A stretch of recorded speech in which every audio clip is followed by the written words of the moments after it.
What's up, Valley Creek students, and welcome to Student Circles. We've been in a series called Ancient Future, Practicing the Way of Jesus. We're looking back to those who've gone before us to see how they lived, so we can see the way forward in our modern world. And our theme verse has been Jeremiah 6:16. This is what the Lord says: stand at the crossroads and look. Ask for the ancient paths. Ask where the good way is and walk in it, and you will find rest for your souls. But you said, we will not walk in it. See, we stand at a crossroads with a narrow path and a wide path.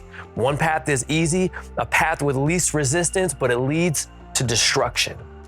And one of them is narrow, hard to get on, easy to get off of, and it leads to life. But we often choose the end of that verse, don't we? We will not walk in it. And if we're gonna be real about it, it's way easier to walk by sight than it is to walk by faith, to walk by what we can see than what we can't.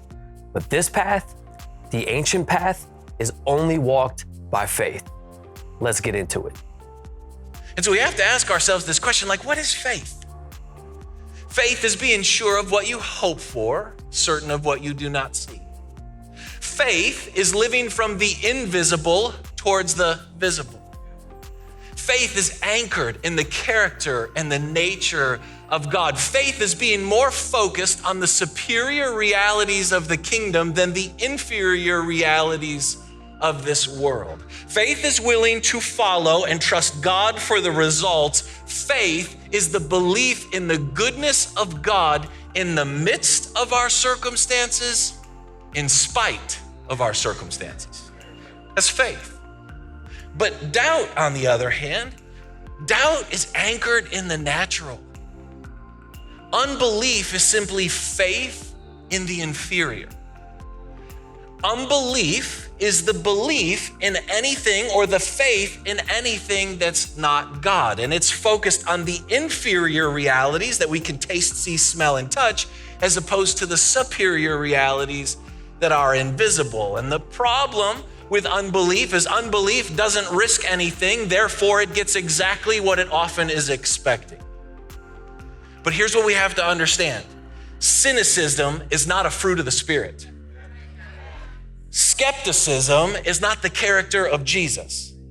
And being a realist does not honor God. Come on. Fear often hides behind wisdom, and doubt likes to stand behind discernment. But if I wait to follow until I can understand or it seems logical or reasonable to me, then I've brought God down to my level and I've become God, not him. Does that make sense to you? But that's not who we are. We're people of faith. For we walk by faith, not by sight. I mean, think about it. The moment Jesus comes to the disciples and says, come follow me, I'll make you fishers of men. What was he inviting them to? A life of faith. Everything he was going to ask them to do required faith. Everywhere he was going to ask them to go required faith. Everything he asked them to believe was going to require faith, because that's the way of Jesus. I mean, all we have to do is go all the way back to the garden, right? When God makes Adam and Eve and he puts them in the garden, he invites them to walk the ancient path, the narrow road, a life of faith. And he says, hey, I've made you in my image and my likeness. And I'm here to walk with you, and I've empowered you with authority over all creation. And there's only one thing I'm going to ask you not to do. Don't eat from the tree of the knowledge of good and evil, for when you do, you will surely die. And what happens? In Genesis chapter 3, it tells us that when Eve saw that the fruit of the tree of the knowledge of good and evil was good for food, pleasing to the eye, and desirable for gaining wisdom, she took some and she ate. And in that moment, the modern world that leads to destruction of comfort and convenience and sight was open once and for all, and we've been funneling through that ever since. See, the great temptation of our lives is the same temptation that Adam and Eve have. The temptation is to live by sight when we're invited to walk by faith. But what we have to remember is that sight is limited. Sight is finite. Sight is inferior. It's contained within the natural, while faith is limitless.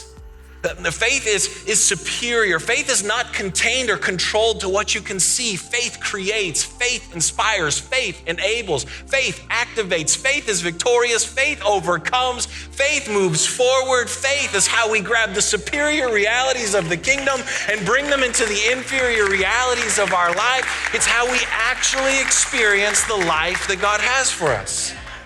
It's superior in every way, and it's the ancient path. In fact, Hebrews chapter 11, it's an amazing chapter because it goes through and it talks about all these heroes of the faith and how they lived. And it says over and over, by faith, by faith, by faith, Abel tithed, gave God his first and best. By faith, Noah built a boat in the desert before it even rained. By faith, Abraham got up and went to a place he wasn't even sure where he was going, but he knew God asked him to go. By faith, Moses chose to reject the way of this world so he could walk with God. By faith, they conquered kingdoms. By faith, they shut the mouths of lions. By faith, they overcome. By faith, they were victorious. By faith. And these weren't perfect people. That chapter is full of murderers, adulterers, deceivers. And yet at some point in time, they realized, I'm done walking this road of sight because it just leads to destruction. I'm going to start walking this narrow road of faith. And you say, well, what is faith? Faith, so faith is now. It's not in the past or in the future, it's right now. Now, faith is being sure of what we hope for and certain of what we do not see. So see if you can catch this with me.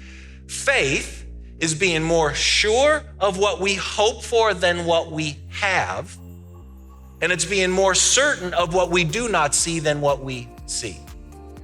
Another translation uses the word confidence there. So faith is being more confident of what I hope for than what I have. Being more certain of what I don't see than what I see. You say, well, how does that work? It would be something like this. Think of how many times we continue to date someone who is not really the person we really want. It's who we have. So we hold on to what we have as opposed to reaching out for what we hope for. Oh, that hit close, didn't it? It's like, I got confidence in what I got. So I'm gonna hold on to what I got, even though it ain't very good. When I should be reaching out for what I hope for. Or how about how many times do we stay in a really broken and dysfunctional job? We stay there, why? Because we have more confidence in what we have than what we hope for. How many times do we tolerate a life of mediocrity, inferiority, brokenness, average, neutral, below the line? Why? Because we have more confidence in what we have than what we hope for. But faith has more confidence in what we hope for than what we have. Does that make sense?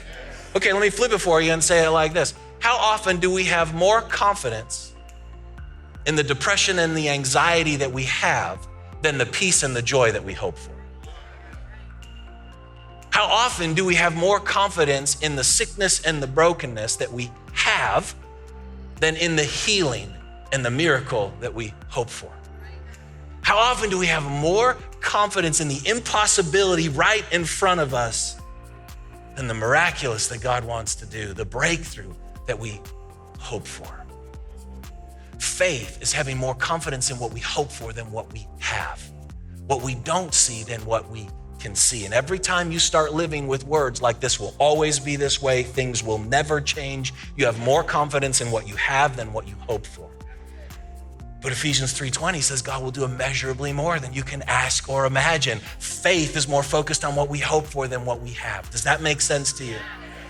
I mean, think about it like this. When God comes and invites Peter to come and follow him, Peter had all kinds of stuff.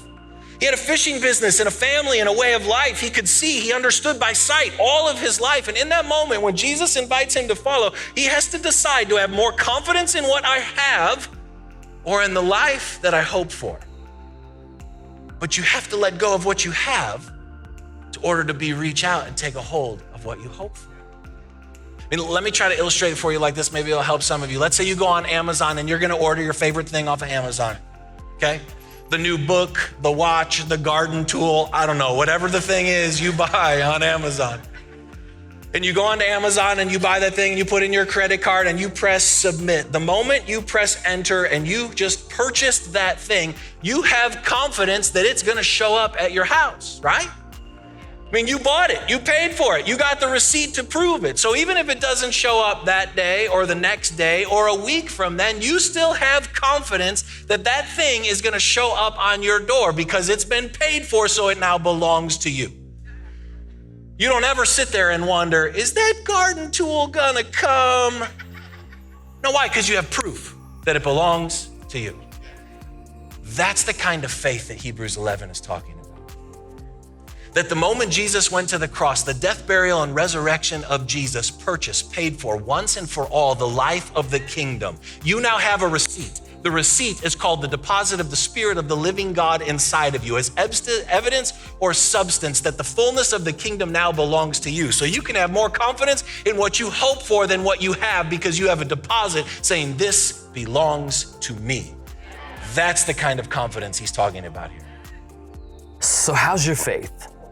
Are you bringing your experiences up to your faith or lowering your faith down to your experiences?